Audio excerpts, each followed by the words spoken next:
Hello students, যোৱা ক্লাছত আমি পোহৰৰ প্ৰতিফলন আৰু প্ৰতিসৰণৰ বিষয়ে আলোচনা কৰিছো। আজি আমি চাম যে পোহৰৰ প্ৰতিফলন হোৱাৰ বাবে কি কি সূত্ৰ মানি চলিব লাগে। সোৱা পোহৰৰ প্ৰতিফলনৰ বাবে প্ৰথমকৈ দুটা সূত্ৰ মানি চলে। এটা হ'ল আপতন কোণ প্ৰতিফলন কোণৰ সমান আৰু এটা হ'ল আপতিত ৰশ্মি প্ৰতিফলিত ৰশ্মি আৰু আপতন বিন্দু তনা লম্ব সদায় একে সমতলত থাকে। এতিয়া হ'ল কথাটো যে আপতন কোণ প্ৰতিফলন কোণ এই বস্তু দুটানো হয় কি। এতিয়া সোৱা ধৰি লোৱা এখন সমতল দাপোন আছে ইয়াতে আৰু এটা ধৰি লোৱা ইয়াতে এটা টৰ্চ লাইট আছে। এই টৰ্চ লাইটৰ পৰা ধৰি লোৱা এডাল পোহৰৰ ৰশ্মি আহি এই দাপোনখনত খুন্দা মাৰিছে। খুন্দা মৰা পইণ্টত আমি এটা লম্ব টানি দিছো। এতিয়া সোৱা এই পোহৰৰ ৰশ্মিটোৱে আহি দাপোনখনত খুন্দা মৰাৰ পিছত আকৌ এটা পথেৰে উভতি যায়।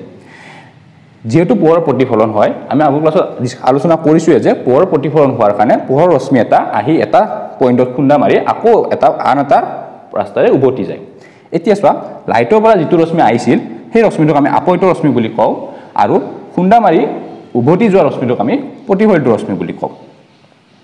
এতিয়া সোৱা এই আপতিত ৰশ্মিটোৱে আহি এই অভিলম্বডালৰ লগত যিটো কোণ কৰিছে সেই কোণটোক আমি আপতন কোণ বুলি কওঁ আৰু উভতি যোৱা ৰশ্মিটোৱে মানে প্ৰতিফলিত ৰশ্মিটোৱে অভিলম্বডালৰ লগত যিটো কোণ কৰিছে তাক আমি প্ৰতিফলন কোণ বুলি কওঁ। এই আপতন কোণক আমি আইৰে বুজাও আৰু প্ৰতিফলন কোণক আমি আৰেৰে বুজাও। এতিয়া সোৱা প্ৰথম সূত্ৰটোৰ পৰা কি কয় আপতন কোণ প্ৰতিফলন কোণৰ সমান। তাৰ মানে এই কোণটোৰ সমান হয়। তাৰ মানে সোৱা এই লাইটৰ টৰ্চ লাইটটোৰ পৰা অহা ৰশ্মিটোৱে অভিলম্বৰ লগত যিটো কোণ কৰিছে সেই কোণটো হিচাপে খুন্দা মৰাৰ পিছত এই ৰশ্মিটো আহি খুন্দা মৰাৰ পিছত উভতি যোৱা ৰশ্মিটো সেই অভিলম্বডালৰ লগত একে কোণে কৰে।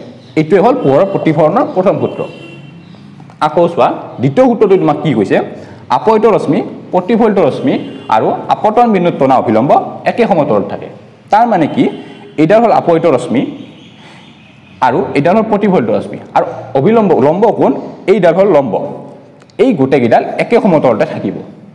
সোৱা তোমালোকে যদি ভাবা যে এইটো আপতিত ৰশ্মি আহি দাপোনৰ এইটো পইণ্টত খুন্দা মাৰিছে মাৰি এইডাল লম্ব টানিছো আমি ইয়াতে আৰু উভতি এইফালে আহিছে বুলি যিটো সম্ভৱ নহয়। কিয় নহয় পোহৰৰ প্ৰতিফলনৰ সূত্ৰটো মতে নহয়। দ্বিতীয় সূত্ৰটো মতে একে সমতলত থাকিব বুলি লাগিব বুলি কৈছে। সোৱা প্ৰতিফলিত ৰশ্মিটো বেলেগ সমতলত গুচি আহিছে যিটো সম্ভৱ নহয়।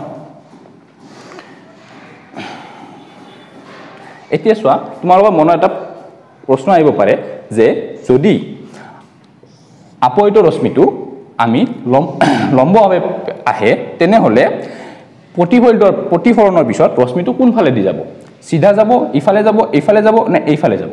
সোৱা আমি আপতন কোণ মানে কি কৈছিলোঁ আপতিত ৰশ্মিয়ে অভিলম্বডালৰ লগত যিটো কোণ কৰে সেই কোণটোৱে হ'ল আপতন কোণ। সোৱা ইয়াতে আপতিত ৰশ্মি হ'ল এইটো এই আপতিত ৰশ্মিটোৱে অভিলম্বৰ লগত অভাৰলেপিং কৰিছে।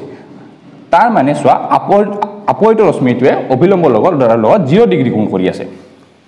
এতিয়া সোৱা আপতন কোণৰ প্ৰতিফলনৰ প্ৰথম সূত্ৰটোৰ মতে কি আপতন কোণ প্ৰতিফলন কোণৰ সমান। তাৰ মানে ইয়াতে আপতন কোণ that means I equal 0 degree তেনেহ'লে প্ৰতিফলন কোণৰ সমান হ'ব। তাৰ মানে প্ৰতিফলন কোণ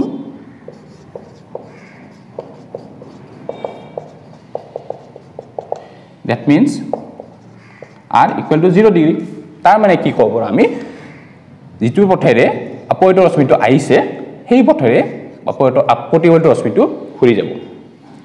এইটোৱে হ'ল পোহৰৰ প্ৰতিফলন যদি আমি থিয়ভাৱে পোহৰৰ ৰশ্মি এটা আহি দাপোনখনত খুন্দা মাৰে।